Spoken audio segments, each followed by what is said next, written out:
لو اليوتيوب عندها شوفوا الناس كاتبين عليها يا ايه. فندم مين انا دي؟ بسمع ما الجهله. انا نعرفهاش، بسمع دي واحده مبهمه. انا بس مين دي؟ انا دي بسمع واحده زباله، انا دي بس واحده عربجيه، ما حدش انا يعرفها. ما تذكر اسمها ماشي. لو سمحت، ارجوك ما تذكر اه اسمها عندي، ما بعد هم اذنك ما ذكروا تذكر اسمي، خلي اسمها. بالك. خلي بالك يا مدام اسيا، انا اتذكر اسمي. انا ما سامع تذكر اللي اسمها، اسمعه. يتذكر اسم سيادتك يتشرفوا بيك، لكن ما تذكر اسمها وتشهرها عندي، ما حدش يعرفها. انا ما استني حد بس، انا بس يعرفها يا بوصل، شريف بيه، يا شريف بيه لهم. كل اللي يا بتعمله ده القذرة يا الواطية. فاطمه، لو انت تحط عندك من صورتي ده انا الشجاعه، هربي امها، بس انا لو ان انت شاء الله عندك من باذن الله في تركيا هربي امها. تحط صورتي وتجيب صوتي عشان الناس تشوف ان دي صورة الاستاذة اسيا، تدخل وتطلع على كتافي لانها فاشلة، بنت فاشلة، جوزها رماها في الشارع لانها فاشلة، واحد سوري بيصرف عليها، واطية، قذرة. انت مالك انا ومال صورة الهاني؟ انا انت ماسك نفسي مالك؟ والمصحف. عمري ما توجه، عمري في حياتي اللي كان بيغلط فيها كنت بسكت وهي تشهد بكده. انت اتهجمتي عليا يا تطلي قدام الناس كلها، قدام مدام اسيا، أرجوك يا وقلت ان أستاذ انا. شريف ما تذكر اسمها استني على بس. اللايف، أرجوك أرجوك طيب رجاء. ماشي. لما اتهجمت عليا وعملت نفسها ان هي بتدافع عنك والبنت اللي بتخاف عليكي، انا سخرت وسكت، وعرفت ان الشخص ده مش مظبوط، بس سكت عشان انا ما اعرفهاش، ما اقدرش اتكلم على حد ما اعرف. بس النهارده اتاكدت ان دول شياطين، قسما بايمانات الله دول اصل الفتنه. وانا تقولي لي تقرا ايه في الدنيا، اقول لك النوعيه دي من الناس. شوفي، انا بقولها لك اهو. انت ما تعرفينيش كويس، ولو تعرفيني، لو عندك متربيه من بيت اصل يعني واهلك ربوكي، انت اللي جريتي ورا فيديوهاتي ونزلتيها. ليه بتتحولوا في ثانيه كده؟ الاوراق موجوده، وانت اللي زعت الفيديو بتاعي، وانت اللي قلت لي ده حقق لي 300,000 مشاهده ويا ريت تطلع معايا، وانا رديت عليك بقول لك بكل ادب وتشكرين ويجي لك على راسي واشكرك، وكنت محترم معاكي. بس تطلعي تتكلمي عليا، مش انا. يعني انتوا الاثنين اللي كانوا مش انا كل كلامي بالاوراق. اذا كنت بتعرسي بقى ده وضع تاني، تعريسك ده عند امك بقى وعند اهلك، لكن تعرسي عليا انا لا. انا ما حدش عرس عليا. انا التخين، انا بقولها لك اهو، التخين. انا ما حدش يكسر عيني، لا ده يا عامر ولا التخين، عشان اريحك يعني. مش انا. قبل ما تكلمي الكلمه حاسبي عليها عشان ما تفتحيش على نفسك ابواب جهنم. انا باللي سمعته عندك النهارده قسما بالله ما شوفي، انا كنت ساكت عشان اقول ايه خلافه، وربنا يهدي النفوس. بس من النهارده اللي انت بتعمليه ده اسمه تعريس على التيك توك. وانا بقى بكره المعرسين والقرانيه، في حياتي ما احترمته، في حياتي ما احترمته. وكل كلمه اتقالت انا هعرف ارد عليها كويس، وردي ساعات بيكون في ايه قوي شويه، بس بستحملوه بقى. انا من النوع اللي ما بسكتش. زي ما وقفت كده في شقتي وانا موجود هنا كده، لو انت واحده عاقله تقولي اجيب الراجل ده يتكلم، اجيب الراجل ده اسمعه. زي ما انا قلت لك كده، بتقولي قدام الناس اصل مدام اسيا ما بتسمعنيش، لا تعالي يا روح امك وانا موجود اهو، وجها لوجه، وهسيبك تقولي اللي انت عايزاه. مش تهربي زي ما هربتي عند ورده بالتهمام واتفقتي معاها وتطلعك وتنزلني وتسيبك تتكلمي. انا موجود اهو، لو عندك القدره على المواجهه انا اواجه امك واللي جاب امك وعيلتكم كلها. شوفي في قد اكتر من كده، انا ما بخافش ولا حد كسر عيني، وكل كلامي بالمستندات. لو عندك ذره كرامه، وانا بقول ان انت متجوزه عليا عرفي وبتوع القانون يفهموني، ليه ما رحتيش رفعتي عليا قضيه سب وقذف ولا دعوه ان انا بتهمك بقضيه زنا؟ انا مش ههبل يا روح امك. انا وريت لك اللي كنت بتقولي لا ما اتجوزتش عرفي عند ورده، طلعناكي وانت ماسكه العقد بايدك. كنت متخيله ان انا واحد عبيط ما عندوش حاجه، وسكت عشان اشوف فجر اللي جابوكي. خلي بالك، مش الورقه دي بس، عندي التانية والتالتة والرابعة والخامسة. انا بتاع قانون، اللي بقدمه ما بدعيش فيه على حد. متصوره في شقه اسكندريه بالعقد العرفي في ايدك، وانت اللي قايله لي صورني بعد ما كنت مش راضيه تديهولي. انا شكيت قلت مش راضيه تديهولي ليه؟ والله ما حطيت في دماغي خيانه. اتاريها الهانم كانت متجوزه، ونجيب جوازها من محمد عبد العزيز قدام الناس. تاريخ شهاده الجواز موجوده وشهاده الطلاق طلعتها. انا مش هستنى ان انا اقول كلمه قدام الناس وما اعرفش ارد عليها. انا بكلم امك بالدليل، جمعت ما بين زوجين، اكتشفتوا امتى بقى عشان الناس تفهم؟ لما سرقوا الشقه، وعز جلاله الله ما كنت اعرف حاجه، ما كنت اعرف حاجه. لما قالوا لي اللي سرق الشقه محمد عبد العزيز ده، انا قلبت الدنيا على امه. اللي راحت دفعت للناس في الهرم 100,000 جنيه عشان يقفوا معاها بلطجيه. موجود كل كلامي، مش انا اللي بقول. هقول لك الجهه اللي قالت، الجهه اللي قالوا لاخويا نفسه، قالوا لي على التليفون انت بتتعامل مع مجرمين، بس يشاء السميع العليم. يا على المباحث المصريه ويا على الانترنت المصري بيسمعوا كل حاجه. طلعت يا روح امك تحريات المباحث، شريف بيه فاروق، وهو ناس عارفينه وعارفين انتوا مين. اوري الناس تحريات المباحث يا روح امك ان انت سارقه شقه ولا مش سارقه، اطلعها لك يا ستي ولا تزعلي. يا معرصين يا اللي كانت عندهم الورق معايا يا روح امك، اطلبوا انتوا اي ورقه وعينيا الاثنين اطلع اوريها لكم على طول. انا مش راضي اوري حاجه لحد، انا ما اعتبروش يعني حاجه يعني، بس مش انا اللي هتسرق عشان انت اخت فلانه واخت علانه والاعلام والنيل. انا بصي بصوتي بعون الله، بعون الله، ابويا علمني كده. وليك حق ما تسيبوش لو مع مين، لو مع اتخن تخين في البلد. انا بقول لك اهو، شقه عمري ده ما هسيبوش، ومش هستريح الا لما احطك في السجن. ترفعوا قواضي، تصدروا محامين بقى، تزقوا علينا محامين، ولا يقرا معايا ولا يكتب. انا ليا مشكله حقيقيه معاكم. انت هنا اتبليتي عليا في قضيتين، اجيبهم للناس واترجم لهم الاوراق. يا اللي مسحت بكرامه امك الارض قدام القضيه السويسريه، معايا الصور. انا صورتك في المحكمه وانت جايه بلبس الشحاتين يا داليا هانم، مش كده برضو؟ بنطلون ترنج وجزمه وصاحيه من النوم بيقولوا لي هي ديت اللي انت بتوريها لنا على التيك توك؟ قلت لهم ده دور تمثيلي، جايين يستعطفوا المحكمه السويسريه. قمت انا بكل غباء قدام المحكمه السويسريه اطلب من القضيه ان انا اتكلم. قالت لي خلي المحاميه تتكلم بتاعها. اسالوها قول لها استاذ شريف عمل ايه في قلب المحكمه. طول ما القعده قدامك دي واحده نصابه سرق شيء.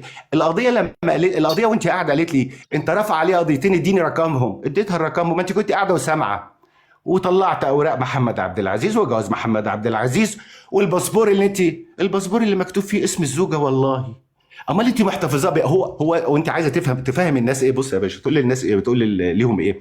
اصل الباسبور ده انا ما غيرتوش. ما غيرتوهوش، ما انت دخلتي عملت بيه في محضر في اسم الشرطه. ضابط البوليس السويسري بيسالني بقول له انت عملت لها محضر على اساس ايه؟ بيقول لي ان انت ضربتها. قلت له يا عم ده جايه تشتري من عندي الشقه. قال لي معاك ما يثبت؟ رحت بديله رساله. بيقول لي طب قول لي ايه الحوار اللي حصل في اليوم؟ قلت له والله اتصلت بيا قالت انا موجوده في سويسرا، وقبلها باسبوع كانت بعت لي الرساله دي. خد الرساله ترجمها، قال لي قلت له في شقه ليا في مصر واحنا كنا بنتكلم بقالنا سنه، والله العظيم اللي حصل وحياه الشهر رمضان المبارك اللي حصل، ما بكذب في حرف. قال لي طب قلت له، قالت لي عايزه اكل. قلت لها حاضر. اصل انا قاعده مع واحده اللي بتقول لك انا بصرف فلوس، راح قاعده مع واحده جايباها من على النت عشان تتاجر لها اوضه، محرجه عليها ان هي تعمل اكل في الغرفه دي. شوفي. فقلت لها معقوله؟ طب ما كنت قعدت في مكان احسن، اوتيل ولا بتاع. قالت لي لا ما انا بقى هطبخ عندك وبتاع. عملت الاكل كان يلا، وقعدنا كلنا. اجيب يا بنت العود عشان نكتب العقد؟ قالت لي حاضر. موافقه على السعر؟ قالت لي موافقه على السعر. خلاص ما فيش. جبت العود ولسه بقول بسم الله الرحمن الرحيم، انت اللي هتكتب العقد. قلت لها دي شغلتي اللي انت عايزاه. قالت ايه؟ بكره هجيب لك الفلوس اسحبها من البنك. سلام. جت تاني يوم بعدها قالت لي البنك مش راضي يديني الفلوس. لا حول الله، امال انت جايه وتعبه نفسك وبقالكوا سنه مصدعين امي. انا شكيت يا مدام اسيا والله، والمصحف شكيت. طيب يعني ايه؟ قالت لي البنك مش راضي، مش هيحول لي، ده مبلغ كبير. قلت لها طب اسمعي، انا خلاص نويت النيه لله بحق، عايز ارجع شركتي اللي انا قفلتها. اديني عربون بس عشان انا عارفك واحده كدابه، وانا انزل معاكي مصر دلوقتي اخد حاجاتي ومتعلقاتي اللي في الشقه واسلمك المفتاح. والله النيه خالصه لله، قسما بايمانات الله. لما قلت كده الرياكشنات على وشها بانت. قالت لي لا ده شقتك وانت. والله وحق من حطيت ايدي على كعبته. شقتي ايه؟ ما انا خلاص انا قررت بحالك، امال انت واجع دماغي بقالي سنه ليه؟ اتاريهم بقى. طب اديني حتى عربون. لا مفيش عربون. وخدت بعضها ومشت، وفاجئ ان هي راح تعمل محضر في اسم الشرطه. اليوم ده جت معايا عند الدكتور الغبيه بنت الكلب الغبيه. قالت لي انت رايح فين؟ قلت لها عند الدكتور بيقيس لي الضغط، انا متوغوش لان انا صاحي دايخ. قالت لي اجي معاك. رحنا. شوفي انا بحكي لك اللي حصل. دخلت استراحه، الدكتور بتاعي ده يعرفها، سلم عليها. دخلت قعدت، الكاميرات جايباها. طلبنا من الشرطه نفس الشيء. قال لي ازاي وانت هي بتقول ضربات؟ قلت له والله راحت معايا، ورحنا قعدنا في اوتيل كمان. قالت لي نشرب قهوه قبل ما نروح عندك. قلت لها خلاص ماشي. قعدنا في اوتيل جنب بيتي، شربنا قهوه وجينا على البيت. ادي اللي حصل. بيقول لي امال ايه؟ قلت له ده انا هوريك حاجه اخطر من كده. الباسبور اللي قدام سعادتك ده انت شفته كويس؟ قال لي اه في فيزا واللي جاي اللي بتقول لك معاه اوراق. بصي ركزي. قلت له طب بس ممكن تترجم الباسبور؟ انا برد رد قانوني. الراجل انطرب قال لي ليه؟ ما اسمها موجود. قلت له بس اقرا اسم الزوج تحت. قال لي ترجم بالالماني. قال لي اسم الزوج محمد عبد العزيز. الباسبور صالح من امتى يا مدام اسيا؟ عشان اعرفك ان هم نصابين ولاد كلب. من سنه 21 ل 2028. انا وريته صورته عند مدام ورده معايا لو عايزين اوريه لكم. الراجل الشرطه هنا اخلاق. قال لي ازاي وهي بتقول ان هي متجوزاك؟ قلت له ما اعرفش، انا اكتشفت ده بقى احكيهولك. خد كل اللي يخطر على بالك، صورتها وهي بالعقد العرفي ومحاضر الشرطه والنيابه واقوال الشهود، كله قدمته. قلت له عايز تاني؟ انا عندي. قال لي لا ده كفايه كده قوي، كفايه كده كده انا فهمت. وراحت ايه؟ رفع قضيه تانية اللي جت فيها يوم 17. يا نهار ازرق، انا بتعامل مع عالم لبش.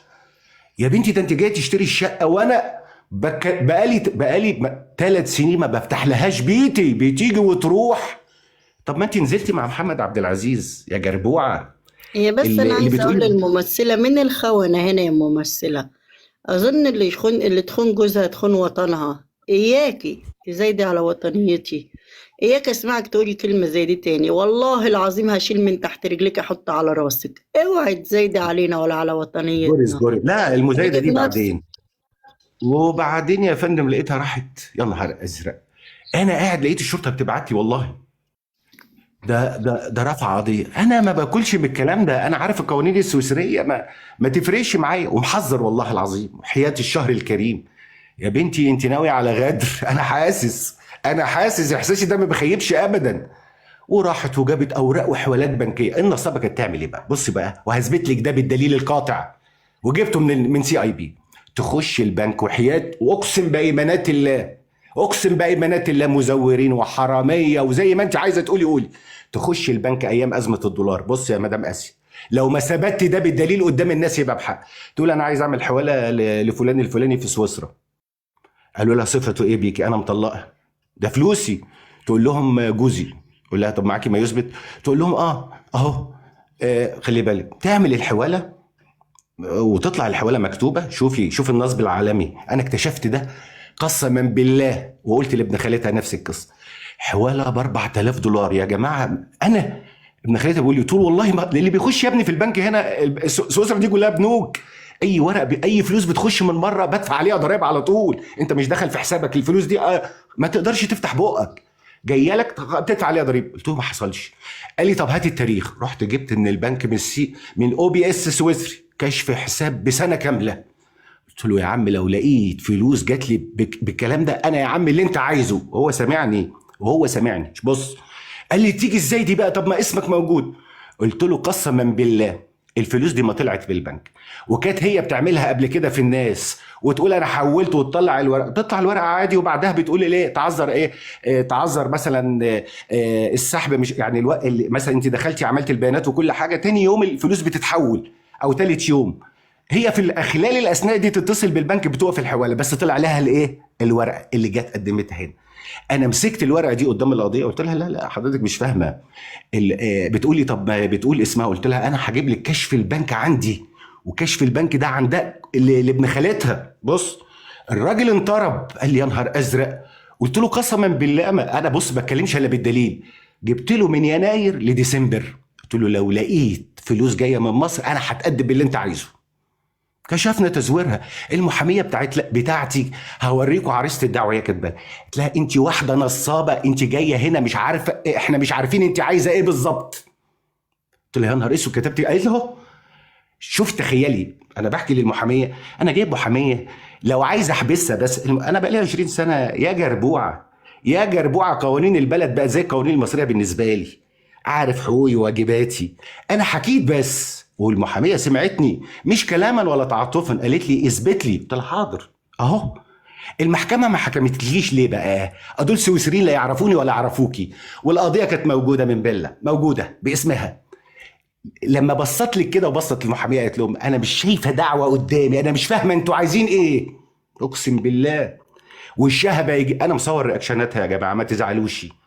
انا بحب اوثق الحدث عشان انا عارف ان دول كدابين. وصورك موجوده وانت بلبس الخدامين. طب تعالي بلبس شيك، وربنا لو كنت جيتي بلبس شيك زي ما انت بتظهري على التيك توك كده وترقصي وتشتميني لكانت احترمتك. المحاميه بتاعتي بتقول لي مين دي؟ قلت لها مين دي؟ اللي كنت متجوزها. ايه دي؟ انت وريتني صوره غير دي. انا اتكسفت. اللي تمشي كده في مصر؟ قلت لها لا، ده رسم بس، ده القصير والضيق والبتاع ده لزوم الدور. المحاميه بقت مذهوله. ما انا موريها لها فيديوهاتها وهي بتشتم وهي بتعمل وهي بتقول والشياكه والفلترات اللي حطاها. ورينا صورتك وانت ماسكه العقد العرفي. قالوا لي قالت لي انت كنت متجوز راجل. اي والله كنت متجوز راجل فعلا. امال ايه شكل؟ بتقولي دي؟ قلت لها هي دي والله. امال عامله في نفسها كده ليه؟ هي بتمشي كده في مصر؟ قلت لها والله يا ريت، والمصحف يا ريت كنت زماني بقيت معاه. والله ما بتمشي كده في مصر، بس رسمه الدور. وجايه ايه تقولي الخدامه داخله هنا؟ ما فيش سلالم تمسحيها في سويسرا عشان تستعطفيهم ولا حاجه؟ يا مسحت السلالم، يا مسحت السلالم. انا مسحت بكرامه امك الارض وبقولها قدام مصر كلها، ومحدش وقفني في قلب القضاء السويسري. انت هتاكليني في مصر؟ انت هتاكليني في مصر؟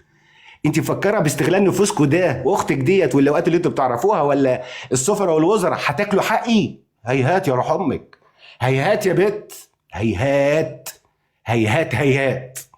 انا صادق في كل كلمه بقولها. لو انت عندك من ذره الكرامه والشجاعه، حطي العقد الاصلي الورق دلوقتي قدام المحامي العام. حطي العقد الاصلي واطلعي وري للناس العقد الاصلي وقولي دي امضه شريف فاروق. ادفع اللي انتوا عايزينه عشان هصورها بيه واحبسها بيه لو معاها. وبلاش كده وكده.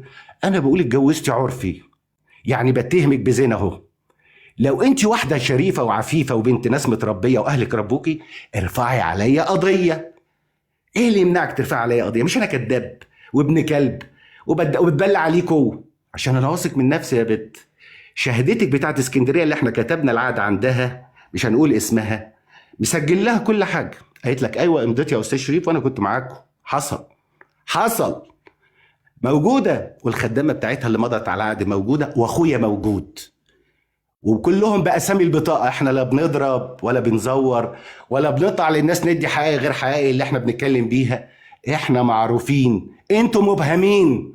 محدش عارف انتوا عايزين ايه، بتسعوا في الارض فساد بين سرقه وادعاءات على الناس وتهديد ناس. مين ده يا باشا؟ كان غيركم اشطر.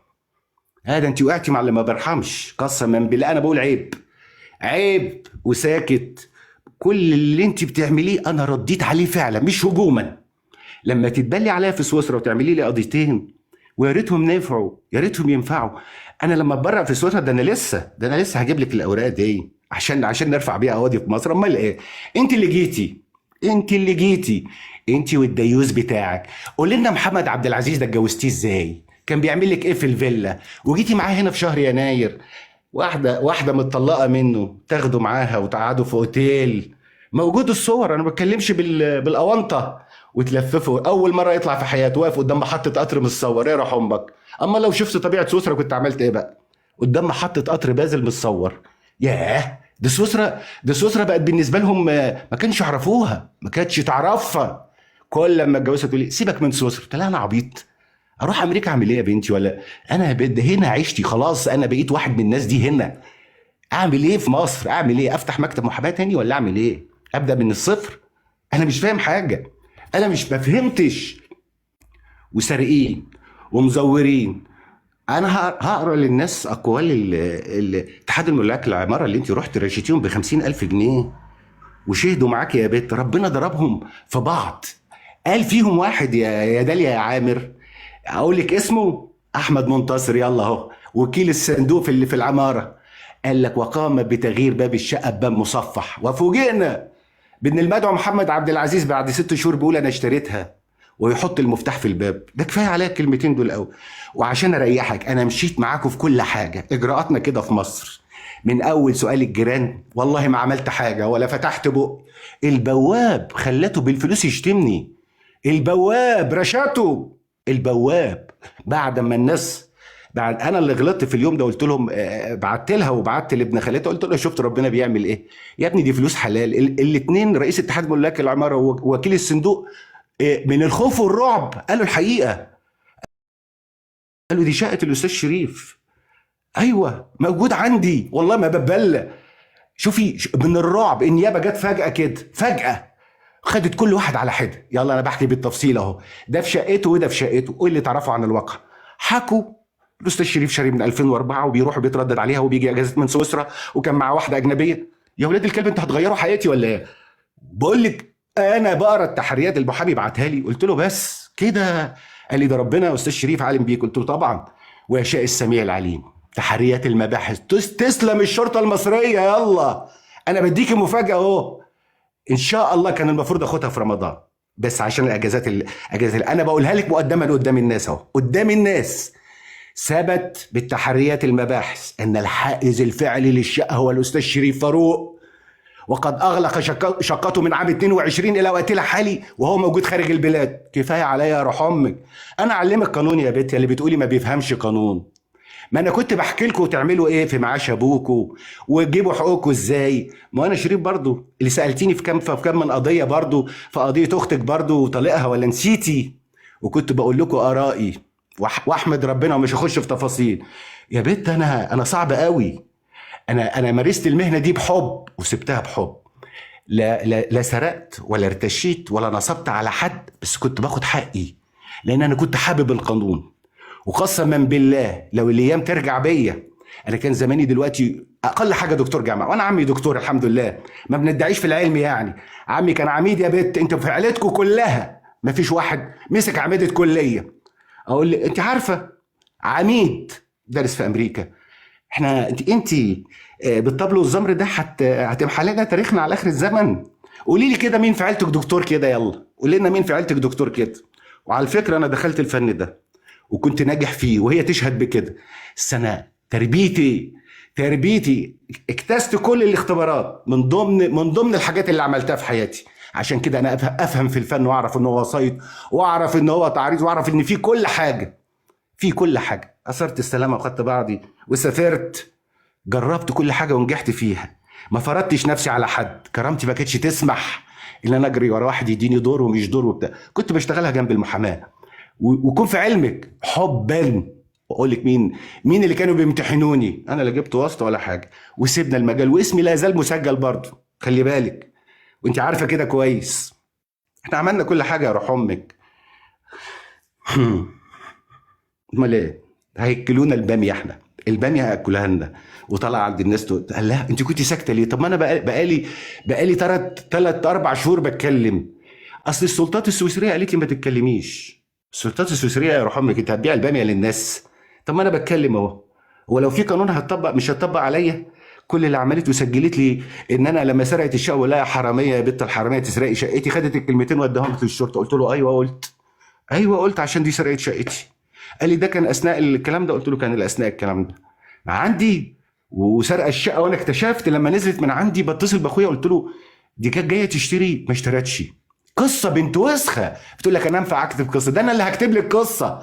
هكتب لك قصه على اجرامكم المستميت، اجرامكم اللي انتوا بتعملوه. لما تسخري واحد زي محمد عبد العزيز، بصي شوفي تاثير السحر على الناس. مش انا الحمد لله ما مشيتش معاكي بباطل. واحد متجوزها وحاطه اسمه وهو في حته وهي في حته وهي بتعمل اللي عايزاه. الديوس ده طلقها وهو اللي نصب بيها بالشقه برضه. شوفي تاثيرهم على الناس. شوفي ابن الكلب الواطي ابن الكلب الحرامي اللي جايباه من الصعيد مواليد 83 تتجوز عيل من ببلاطاتي وتخلع اللواء وتقول لك اهلي وقفوا قدامي. الراجل بيضرب راسه في الحيطه الحمراء. ازاي انا لواء وتخلعني؟ يحكي لاختها ويحكي لامها، يروح يعيط لامها شويه. خلعته عشان المبلطاتي اكتر واحد قعد معاه 5 سنين. تعرفي تقولي لي ليه؟ ما انا كنت متجوزه. عرفنا الكلام ده كله. المبلطاتي اللي كان الشق في رجله قد كده لبستيه الشورت والفانيلا بتعملوا انتوا الناس. ما هو واقع وجيب له مقاولات وتديله وتاخديه بره وتسافروا ومش عارف ايه رحله عمل.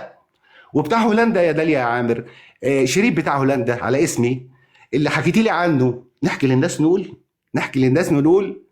ولا بلاش ده، اختي هتجوزني، اختي هتجوزني، هتجوزك مين؟ واحد صاحب شركه سياحه في السعوديه، وفي الاخر طلع حرامي ونصاب. مش كده برضو؟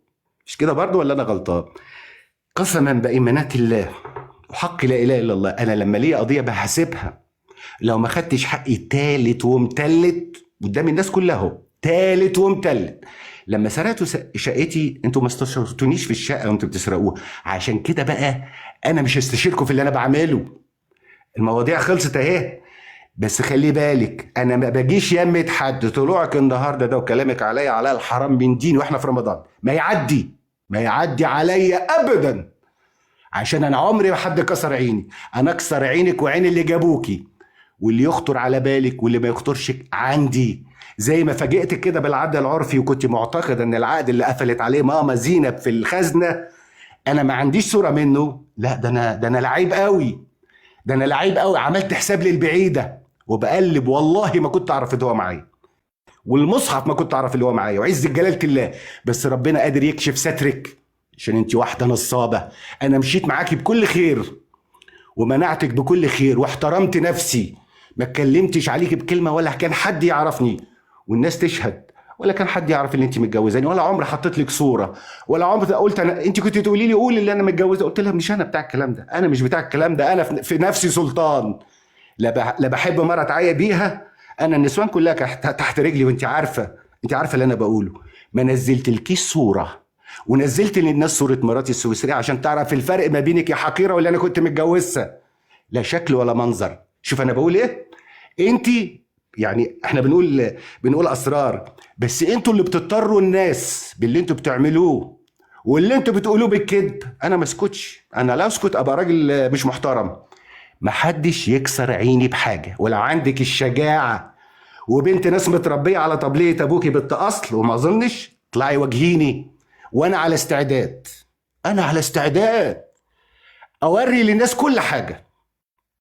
شوفي كل حاجه، شوف الجرأة وصلت لحد فين. واحنا في رمضان اهو. انت اللي طلعتي، وبكرر انا ما بهجمش على حد، وسمعتك وسكت، سامع وساكت.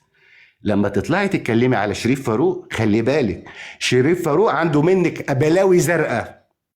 يقولوا اصل واحده ست تطلب اسمها اللي كانت معاها بتقول لها ده كده انت بتتكلم ليه يا استاذ شريف؟ ده حقها ان هي تاخد الشقه. انتوا بتساعدوها يا اولاد الكلب على السرقه؟ باي حق يا اولاد 60 كلب تاخد الشقه؟ باي حق يا اولاد الكلب؟ بتقول لي ده حقها بقى يا استاذ شريف، دي هتاخد الشقه. حقها بتاع ايه؟ ليه؟ انا كنت شاريها وانا بعرفها؟ انا شاريها من قبل ما اعرفها، انا شاريها من 2004. كانت هي فين؟ انا متجوزها في 22. من حقها دي اللي فيها يا محترمه، ده اللي فيها. يا نهار ازرق، والله لو اوريكم اللي فيها لحسن تفكروا انا بقول كلام كده. من ماس وتليفونات، 22 تليفون غير اللابتوب وغير كله، حتى عقد الشقه. قسما بالله العلي العظيم ان العقد اللي كاتباه في التزوير هو عقدي، ونقلت امضتي بالاسكانه بالكمبيوتر وحطتها. انا بقول اهو. ولو معاكي غير كده طلعيه، عشان المعرسين اللي بيسمعوكي والناس اللي بيحيطوا لكم. لو واحد عنده رجوله واحنا في شهر رمضان، ناس بتعرف ان الله حق، يجاملوكم مين يا ولاد 60 في 70؟ قسما بالله ما انا سايبكم، وعز جلاله الله ما انا سايبك. انت لسه ما شفتيش. هنحكي كل حاجه هنحكيه. تاريخ والمشرف كله هنحكيه، ولا تزعلي. وانا وانتوا والقانون والمحاكم، انا لا بتهت يا بت ولا بتاع. انا يا بت صاج سليم، طلعت من مصر كده انضف من الصيني بعد غسيله. حلو، مش هتلاقي عندي حاجه والله. لو عندك حاجه طلعيها، انا اللي عندي بقى يا داليا يا عامر، انا اللي عندي. وانا سكت عشان احتراما لشهر رمضان. بس مين برحمه ابويا لا اوريكي، ده انا لساني طويل. هنلبس الشورت والفانيلا تاني، مفيش مشكله. انا بتكلم عن قضيتي، ماليش دعوه بحاجه. انا قضيتي انا معاكي. طلعتي النهارده اللي قلتيه مسجل، زي ما قلتي كده انا نصاب وبنصب عليكي وبدعي عليك الزواج العرفي عشان اخد منك فلوس. طلعت لك الجواز العرفي بصورتك انا، عشان الناس ما تقولش ان انا بقول كلام واسكت. نزلناه. انزل لك ايه تاني؟ انزل لك صور الخمره ولا انزل لك وانت ايه اللي انت عايزاه؟ انزله لك. احنا وقسما بالله منعتك. شوفي وخدي الكلمه مني دي، هاخد شقتي ان شاء الله، بس طول ما انت بتتكلمي ورحمه ابويا ما انا سايبك. انا ربنا خلقني كده بقى.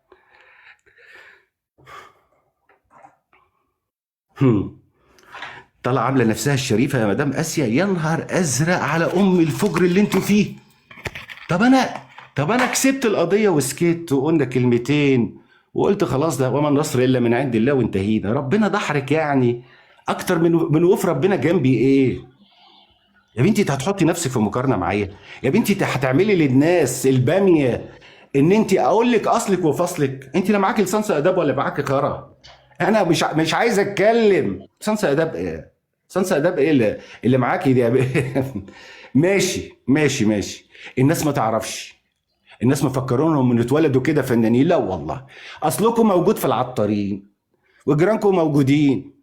في ايه؟ ما انت وريتيني يعني، ما انت وريتيني كل حاجه يعني. مش هنقول كلنا عندنا ظروف، ما فيش مشكله، بس ما جيش مثلي اللي انت بنت ناس لكن بنت اصل. اوعي دي ما فيش اصول خالص. اللي عنده اصل ما يتبلاش على الناس، ما يسرقش حاجه الناس. اختلفت معاكي طلقتك ما فيش حاجه، تيجي بعد 3 سنين تسرقي شقتي عشان ما رجعتلكيش؟ هو ده ملخص القصه كلها، ما فيش اكتر من كده. تقول لك انا اشتريتها. طب انا فين امضتي؟ فين الشهود اللي كانوا قاعدين؟ اشتريتي مين يا بنت الكلب؟ انا كنت فين؟ ده انا من 22. استاذ شريف عامل ايه؟ زفت. طالعين معلش يا استاذ شريف، صلوا على النبي. احنا عندنا ضغط وعايزين نهدى شويه. لا ده قصة، ما تنساش ان احنا عندنا ضغط وعايزين نهدى شويه. اتكلم بالراحه. بص يا مدام تيمو بتقول لك انت طالع مع تيمو وطالع مع مش عارف ايه، بترسموا على بعض. مين ده؟ اشرف منكم يا ولاد الكلب، اشرف منكم. ما انت قلت لي ما تجيبش سيره الخرا. المجرمه اللي مصنفه في امريكا مجرمه. ما تعرفش تيمو مين دي؟ ايوه ثانيه واحده يا استاذ اسيا، ما تعرفش مين تيمو دي؟ على الاقل تيمو ليها اصل وفصل وعارفه نفسها كويس قوي يا بنت. ده انا على درجه وكيله وزاره يا زباله. طلعت تتكلم احترمي نفسك لما تتكلمي عليا. تقول لك ده هياخد خبور. ده انا اللي قعدت على الخبور ده، بس اصبري. الخبور ده هي متعوده عليه، الخبور ده هي متعوده عليه من السوري المبهمه. ده انت طلعتوا زباله مستوى اوطى من شفره الموس على الارض. وهيموتوا من اسيا، ده هيموتوا من اسيا. ده بعد عنك الحقد والغل. تقولش سرقت اللي خلفوهم، هيموتوا. انت عارف المحامي الفاشل الدنيء الواطي طالع يقول لك ايه؟ بصي بتبص بعينيها ازاي، النار واكلاه من عينيا، نص وش عينيا، مش حوله يحول يا مختل عقليا. هو انت لو محترم ولا في واحده ست محترمه ربتك كنت طلعت اتكلمت في عين واحده وفي ولاد واحده وفي جسم واحده وفي اسم واحده؟ انت عشان خاطر فاشل. الفاشل دايما هو اللي يتكلم في الحاجات دي. اعمل ايه يعني؟ انت مال اهلك بعيني، مال اهل اللي خلفوك بعيني، مالك بولادي اسميهم باسم جدي، اسميهم باسم نفسي؟ انت مال اهلك؟ ما كنت طالع عامل فيها الشريف العفيف اللي لا ما يصحش تجيب سير الطفله اللي جزمتها على راسك، ويصح يا واطي يا ابن الواطي انك انت تجيب سيره ولادي يا زباله يا رمه يا عره. صح ان انت تجيب سيره ولادي اسيادك؟ انت فاكر ولادي زي ولادك ولاد حرام؟ طب اذا كانوا ولادك ولاد حرام فاولاد الشرفاء ما هماش ولاد حرام يا ابو ولاد الحرام. ده انت بني ادم دنيء. ده انت تبص تلاقي ما فيش ولا مره طلع انتقدك في شيء ثقافي، في شيء مضمون. ده بيطلعوا ينتقدوك في شكلك، في كلامك. بتقول يا استاذ شريف، بتقول مرحبا، عينيها، رجليها، ايديها، مجانين. اقسم لك بالله اسيا عامله لهم خلل. عارف يعني ايه عامله لهم خلل؟ لانهم فشله، مش عارفين يبقوا على درجه منها. عارف ازاي؟ فشله، ما عندهمش محتوى. اخرهم نحط صوره الهانم عشان الناس تدخل لنا. دول لو عندهم محتوى من ربع المستحيلات لا يتكلموا على حد ولا يحطوا صوره حد، لان الناس هتدخل لهم لوحدها. لكن دول هوا فاضيين. واحدة يا مجرمة ربي في نشوف. كاليفورنيا أصلا مصنفة مجرمة، أنا نشرت لكم الصورة في أمريكا، ادخلوا على كده المحكمة قسما الفيدرالية، والتانية اللي بالله بتقولك محدش يكذب، الشريفة كل كلمه العفيفة، الشريفة العفيفة كل محدش يكذب، هي تصدقي الصديقة بالله الصدوقة المجرمة بتهرب بشر، مع فدي ناس احترامي ليك مشبوهة. كلمة يا أخيرة مدام أقولها لك اسيا. بس يا شريف بيه، كلمة أخيرة قبل ما أختم. أصلا دول مأجورين علينا من البداية، من البداية يا شريف بيه مأجورين علينا، صحيح. مأجورين على المصريين. صدقني المبهمة والمجرمة دول من مافيا، اقسم لك، اصل لا يمكن يجمع ما بين مجرمة مصنفة مجرمة في امريكا ومع واحدة مبهمة. دي لو شريفة وحرة تطلع بصورتها او باسمها، تطلع بصورتها او تطلع بالاكونت فعلا الرسمي فعلا. بتاعها، كل الاكونتات بتاعتها فيك، حراميه ولا اسم ولا صورة ولا اي شيء في اي حراميه شيء خارجين على خالص. القانون، خارجين على القانون قسما بايمانات الله. انا كنت بفترضش سوء الظن في الناس هتلاقيهم ابدا. عصابات ولا تبع عصابات. هتقولوا لي اللي هم انا عصابه بنت هقفل واسع. الصورة عشان الشحن هيفصل، احطه على الشحن وبعدين نبقى نفتح الصورة. عصابه بنت وسخه، اتفضل. عصابه قاعده يا باشا بيسترزقوا. تسترزقي؟ تعالي يا روح امك، تعالي تعالي ده تعالي. هم موجودين للفتنة، موجودين للفتنة، انا ساكت يا انهم ولاد يفتنوا 60 كلب. المصريين ببعض. بتقولي ايه؟ بتقولي يا مدام تيبو ايه؟ اصل احنا تعرضنا للمحامي. بقول محامي لك مين ده؟ هم موجودين، لا هم موجودين للفتنة، موجودين يعني انت للفتنة تعرضت يفتنوا. للفاشل فراحت تجيب لك بقى الاستاذه داليا انتقاما، يعني بنت 60 كلب ايوه زباله. ما طز ايه في ده؟ امك طب انت وفي يا اللي استاذه داليا جابوكي. مخليه واحده بنت كلب زي دي تتحكم فيكي ليه؟ جايباكي انتقام يعني مش لا عشان واحد يا فاشل باشا يا استاذه بيعملوا داليا، كده، عملت جايباكي كده عشان يا واحد مدام. فاشل تنتقم. ليه تحطي يا نفسك في وضع زي باشا ده؟ عايزه يا تيجي باشا على اقول لك منصتي انا وتتكلمي زيك زي استاذ شريف؟ تعالي والله لا يجي بوك اتفضلي. رجلك وعز الجلال مش هقول بالله. لك طول ما انا لا، معاكي، تعاتبيني لما طول تيجي ما انا تخبطي على معاكي بابي واقف شوف. الباب في وشك، انما ما ما هم تعاتبينيش وانا مش عايزين هخبط عليك يكتموا واقول لك والله تعالي اتكلمي. دقيقة واحدة بس. هم عايزين يكتموني انا من الكلام. طول انا اتوقعت اه الوردة براجل الدهب هيعملوا معاها كده. واللي انا قايل لك ايه يا مدام اتيه؟ قلت لك ايه؟ قلت لك هيشوفوني وردة نزلت لي فيديو في ثانية دخلوا لها. بس بعرفكم حاجة، بس هو ده أسلوبهم الرخيص، والدليل على كده ما ايوه. لا بيعرفوش بس إلا هي العالم ما الزبالة. دخلتليش يا شريف بيه، هي ما جاتليش بصراحه. هي لو جت انا وطلبت تتكلم هخليها تتكلم، بس يقول هي لك ما أصل هي بتسمع جاتليش. من طرف واحد، بتسمع من طرف واحد. لا تعالي يا روح أمك، أنا موجود أهو.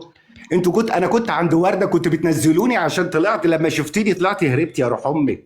أنا واجه أمك واللي جابوا أمك زينب دي أنا واجهها. يلا خلينا نتكلم. اواجه امك في كل حته انت عايزاها، زي ما واجهتك في سويسرا كده. انا ايدي طويله قوي والله. اللي انت بقى جميل.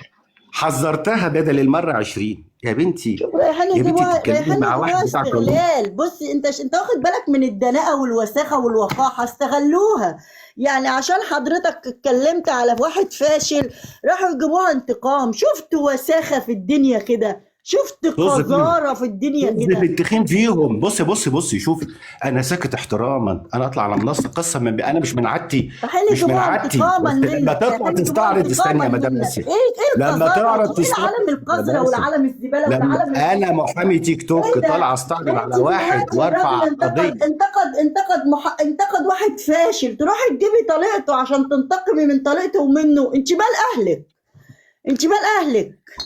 انت شغل عماله الفتن. تتلزقي وتتمحكي. ده يا انت ستي احنا مش خبطتي عارفين هم الهاني، مع ده انت مين. بوستي الجزم عشان تطلعي على منصتي، بوستي هم قاعدين الجزم الفتن بس عشان تطلعي على فتنة. منصتي.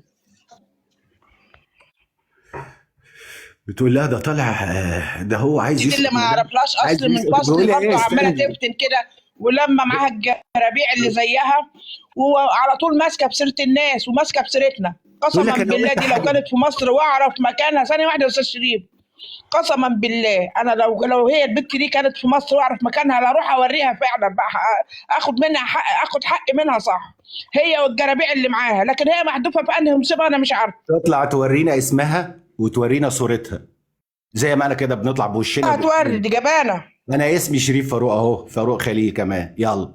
ومقيد في رقابه المحامين وعايش في واللي سويسرا. معاها عارفين اسمي كويس. لو عايز انت عمارتنا كمان في واحده الفيوم هقول لك حره على عمارتنا فين. اعتقدي لو واحده حره انت واللي معاك يطلعوا بوشكم ورونا بياناتكم الشخصيه. والله نفسي بدل ما بتتكلموا كده اللي ما عندوش الجرأة دي يحط صورة ويحط اسم، اعرف ان هو حرامي نصاب ابن 60 كلب. واللي بتعملوه ده هيوديكوا في 60 داهية. اوعى تفكرني ده لي عامل هتنفعكم يعني، ولا انتوا وقعتوا على الكنز الواو. لا والله ابدا، هم بيجيبوا الناس كده يسخروهم ويدوسوا عليهم وبعد كده وصلوا فتنة الغرض. فتنة. بتقول لهم ايه اصل اختي ولازم ادافع عنها. طب انتوا يا ولاد الكلب كنتوا طالعين عاملين قضيه ابراهيم شيكا، تقولوا دول يا باشا ربنا بعتهم من السماء يدافعوا على القضيه. يا ولاد 60 كلب وبتحولوا. انا بقيت اه، مستغرب على التحول، مستغرب على مجرد التحول ما اللي انتوا أستاذة فيه. آسيا بقت في المستشفى وطلعوا عليها زي الكلاب ينبحوا. ده جزمتها هما ودول برقبتهم. والأوراني اللي معاهم ده الزبالة اللي اشرف اتكرش من كام يوم من اللايف. والله اشرف العظيم طلعوا عليها بقت مش مصدقة ان هم ازاي يخونوها وازاي يتكلموا عليها والست راقدة. انا دول شايف ما عندهمش اصل ولا فصل، ما عندهمش اصل ولا فصل وفتانين. ولسه هي هم شافوا مني حاجات. انتوا فاكرين انا عايش في سويسرا يعني؟ ما اجي لك تركيا زي ما بيقولوا، اجي لك تركيا وقد القول. عينيا الاثنين بفيديوهاتك دي. ولا تزعلي. وانت يا استاذ شريف انا عايزه اقول لك ان احنا كلنا مصدقين حضرتك، وان شاء الله حقك يرجع لك. بس انت عندك الضغط زيي، فما فيش داعي تنرفز نفسك. انت انا حقك كده والله كده هيرجع لك. بس لو سمحت ارجوك انت لازم تطالب بكل عفشايه كانت في الشقه، لو حتى حته خشبه لازم انت تطالب. اللي عارف اتجرأت يا وكسرت فندم، بس الشقه بتاعتك وخدت كل حاجه لازم تطالب بكل حاجه. انا هقرا لك يا مدام تيمو، والله لا اقرا لك. اصل دول كلاب. دول يا يا يا هبله يا بنت الهبله. وانا بالف من دماغي. ده في اقوال شرطه وفي تحريات مباحث وفي كلام في موضوع نقرا. انا ما عنديش خلق اقرا قسما بالله. معايا الاوراق اطلع كل ورقه، وطلعتها يعني. وهم بقى شوفي التضليل ابن الوسخه، شوفي النصب العالمي. روح امك عليا انا تعملوه على اللواء، تعملوه على لا، فلان. هم فاكرين لما يطرطشوا عليك بالكلام حضرتك هتحرج او مش هتعرف تاخد حق ولا احرج باطل. احرج اللي يصعب عليك، اللي انا يصعب عليك يا استاذ شريف يفقرك، ما يصعبش عليك حد. حقك وتاخده تالت ومتلت بتصعب عليا. وبالغرامات كمان. اه، ورحمه ابويا انا مستني قرار المحامي العام يا باشا. يا باشا انا بقول لك، انا وانا قاعد مكاني انا قلبت الدنيا قسما بالله، قلبت الدنيا. انا الموضوع بالنسبه لي شقه والله. في صباح انا خسران في شركتي اكتر ب 400 الف فرنك سويسري يا بنت يا نهار ازرق. انت وجدك واللي جابوا امك ما تحلموش واحد عنده شركه في سويسرا اللي كنت بتشيلي فيها وتحطي. ده انت كنت بتشيلي لي العصير ولفيتي معايا وريتك سويسرا كلها كل المدن. اقول لك يا بنتي ما تعبيش نفسك. لا بتشيل معايا. انت جاياني وانا وشركتي والبضاعه على الارض يعني. بجيب كونتينرات من مصر يا بنت. انا مستنيك انت. انا بروح